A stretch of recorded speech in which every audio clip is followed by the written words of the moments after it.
Prologue. Think back. Where were you when you first encountered a Bible? I was 5, maybe 6 years old, sitting cross-legged on a scratchy beige carpet, a big picture book open in my lap. The book was a children's illustrated Bible, and its pages smelled delicious, tangy like poster paints, if faintly musty, like the public library. I can vividly recall what I saw. Abraham had tied up his son Isaac on what looked to me like an unlit bonfire. He had a knife. He was about to stab him and burn him. But he was suddenly stopped by an angel in the sky with yellow hair and a billowing robe, pointing at a fat, fluffy sheep. There were more pictures in the book. An old man on a mountain carrying 2 big slabs of stone. Another old man in a chariot pulled by horses made of fire. I kept turning the pages. There was a man covered in seaweed, sitting in the belly of a big blue whale. The baby Jesus in a bed of hay with sheep, cows and a donkey crowding round to look at him. A woman twirling scarves as she danced in front of a head on a plate. I briefly stopped and stared at the picture of the man nailed onto a big wooden cross. He was covered in scratches, blood trickling down the side of his face. I've never believed in God, but religion has always intrigued me. As I grew up, it was everywhere, pushing its way into view and punctuating the passing of time, from daily school assemblies and Sunday night TV to the giddy excitement of Christmas nativity plays and chocolate Easter eggs. But it was during family trips to museums that religion became tangible. Giant stone statues of gods, rounded, fleshy and powerful. Gods draped in tunics and wearing sandals. Gods with toenails, elbows, eyebrows. In other rooms there were brightly painted coffins with bodies wrapped in strips of dirty fabric, surrounded by gods with the faces of animals. A cat, a dog, a bird, a crocodile. Turn a corner and there were more gods, this time carved on tiny polished stones, sitting on thrones in long skirts with horns on their crowns and monsters at their feet.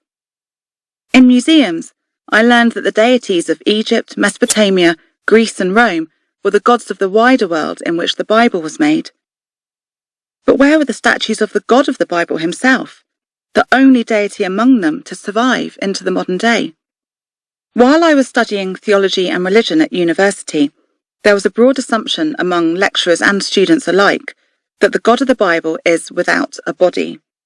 This was a formless, imageless, invisible deity who in the Hebrew Bible, or the Old Testament, revealed himself in words mysteriously uttered through his prophets, and then in the New Testament became flesh, incarnate, in Jesus Christ, in order to die for the sins of humanity before resurrecting and ascending back to the heavens. But as I looked closely at the books comprising the Bible, I couldn't find this bodiless God. Instead, these ancient texts conjured a startlingly corporeal image of God as a human-shaped deity who walked and talked and wept and laughed, a God who ate and slept and felt and breathed, and a God who was distinctly male.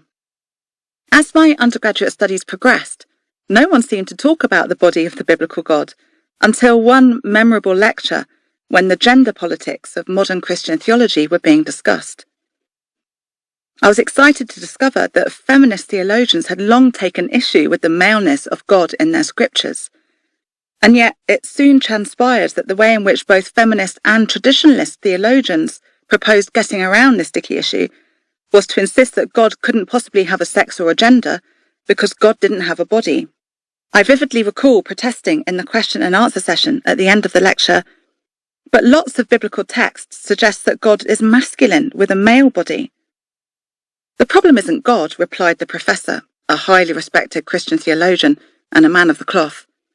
The problem only arises when we take the Bible's descriptions too literally. He went on to explain that those troublesome biblical portrayals of a corporeal, masculine God were simply metaphorical or poetic. We shouldn't get too distracted by references to his body, he said. To do so, he claimed, was to engage too simplistically with the biblical texts. Apparently, we had to look not just at the texts, but through the texts to engage their theological truths. Everyone else in the room seemed remarkably content with this approach to the God of the Bible, but I found it deeply frustrating. Why should I look past the clear image of God as a gigantic man with a heavy tread, weapons in his hands, and breath as hot as sulphur. A God who took on a monstrous sea dragon in a physical fight and won. A God who walked about in his heavenly garden and in the cemeteries of his people.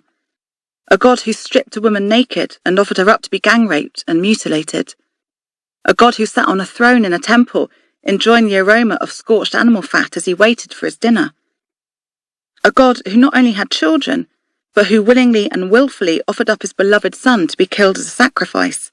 How could I not be distracted? Here was a deity just like those I'd visited in museums as a child.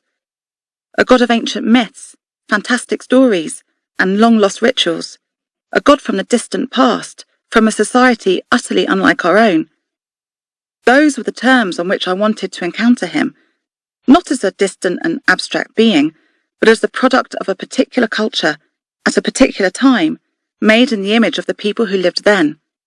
A God shaped by their own physical circumstances, their own view of the world, and their own imaginations.